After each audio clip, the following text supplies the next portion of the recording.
में हम बात करेंगे अडानी विल्मर के बारे में। सबसे पहले डिस्क्लेमर दे दूं कि भाई मैं कोई सेबी रजिस्टर्ड एडवाइज़र नहीं हूं।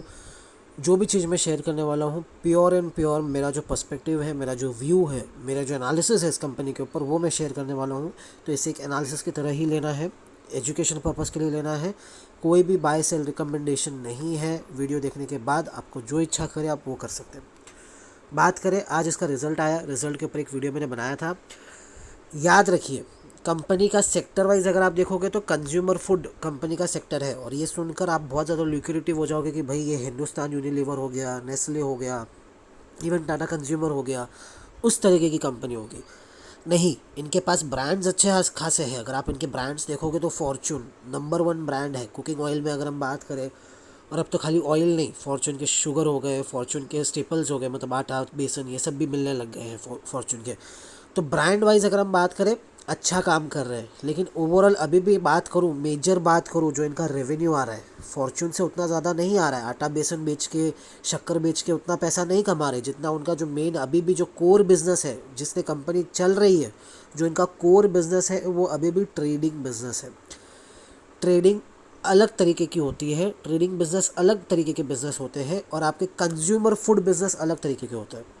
जब आप कोई ब्रांड बनाते हो, वीडियो थोड़ा लंबा हो सकता है लेकिन जिनको सुनना है, जिनको पसंद आए सुनिएगा। जब आप कोई एक ब्रांड बनाते हो तब आपके पास पावर होता है मार्जिन का, कि भाई आप एक मार्जिन चार्ज कर सकते हो।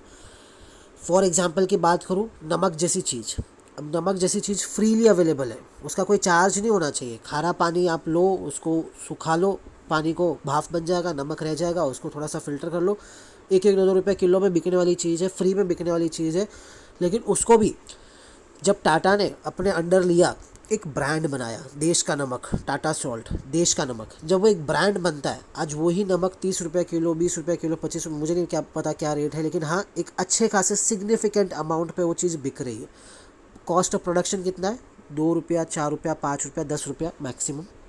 मार्जिन मिल रहा है उनको 50%, 60% का, अच्छा खासा। जब आप एक कोई ब्रांड बनाते हो ना, तब आप एक कंज्यूमर फूड बनते हो, तब आपको एक कंज्यूमर फूड का कैटेगरी मिलता है। लेकिन एज अ सेक्टर अगर मैं बात करूँ तो ये कंज्यूमर फूड में ही आता है, लेकिन इनका मेजर जो काम आता है वो ट्रेडिंग से आता है ना। What is trading business? For example की अगर मैं बात करूँ, अब जैसे आपका समझ लीजिए, एक एग्जांपल की मैं बात करता हूँ, HUL है। HUL की जगह समझिए पेप्सिको है या कोक है। कोक का एग्जांपल लेते हैं, ईजी रहेगा। कोक है, वो अपना क्या करता है भाई, जूस बनाता है, बेचता है। अब आप एक कोक का डिस्ट्रीब्यूटर बनते हो, डिस्ट्रीब्यूटर यानी एक होलसेलर बनते हो।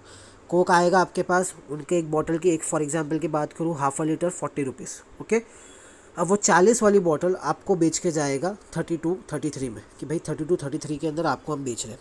आप एज एन होलसेलर उससे 10 लाख 15 लाख का माल खरीदोगे, वो 32-33 की बॉटल आप रिटेलर को कितने में बेचोगे? 35-36 के अंदर। और वो रिटेलर कितने पे बेचेगा? MRP के ऊपर। आपने कितना कमाया? 2-3-4 रुपया। मतलब प्योर एंड प्योर आपका जो काम है अभी के लिए वो एक ट्रेडिंग वाला काम है। इसमें कोई मार्जिन नहीं होता है। बहुत मार्जिन अगर आप सोचोगे मैं 10% 12% का मार्जिन निकाल लूँ उसके अंदर, इम्पॉसिबल है। क्योंकि आपने कुछ इनोवेट नहीं किया है, आपने कुछ बनाया नहीं है, आपके नाम पे कुछ बिक नहीं रहा है जिसके लिए आप चार्ज करोगे। आप खाली माल एक जगह से ले रहे हो, दूसरी जगह उसको बेच रहे हो। वही सेम काम अडानी विल्मर करता है। इनका जो मेन बिज़नेस है वो ऑयल का ही बिज़नेस है। तो वो ऑयल एक जगह से कलेक्ट करते हैं, पैक करते हैं, बेच देते हैं। तो जो इनका मतलब एक हाथ आया माल, उन्होंने प्रोसेस किया, बेच दिया, बस उसके बीच में जो 1-2% मिला वो इनका प्रॉफिट है। मेन बिज़नेस वही है। फॉर्च्यून एज अ ब्रांड बड़ा हो रहा है, लेकिन उतना बड़ा नहीं हुआ है जितनी इसको वैल्यूएशन मिल रही है।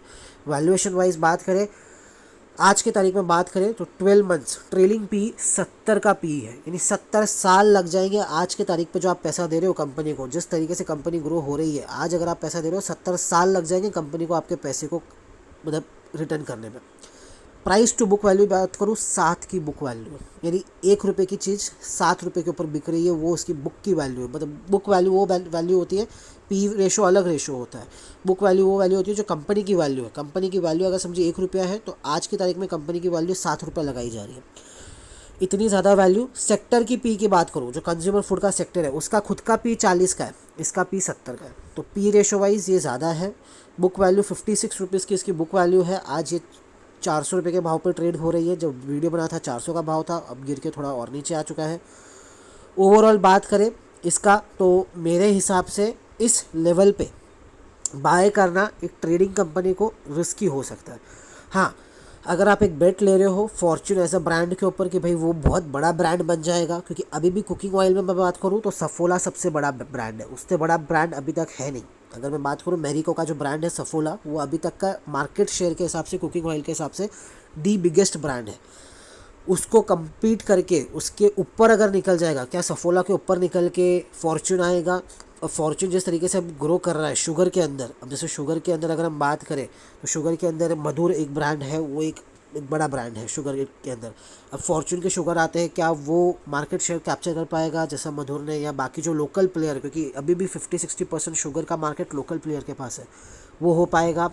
सेकेंड, अब वो आटा बेसन में आ रहे हैं। अब आटा बेसन के अंदर आपको पता है आईटीसी नंबर 1 चलता है, आशीर्वाद हो गया नाम से बिकता है, सिल्वर कॉइन हो गया नाम से बिकता है। तो वो सारी चीज़ें जो बिक रही है, क्या उनको सरपास कर पाएगा? तो वो अगर आप बेट ले रहे हो कि भाई मैं वो बेट लेके अडानी विल्मर के ऊपर इन्वेस्ट करना चाहता हूँ, तो ठीक है। तो फिर अगर ये यहाँ से टर्न अराउंड हो गया कुछ, अगर आपको कुछ बड़ा खास होता हुआ देखने को मिल जाए तो वैसा होता हुआ देखने को मिल सकता है। अगर वैसा होता हुआ नहीं देखने को मिला तो मेरे ख्याल से फिर एक वो थोड़ा सा इशू बन जाएगा, एक इशू क्रिएट हो जाएगा।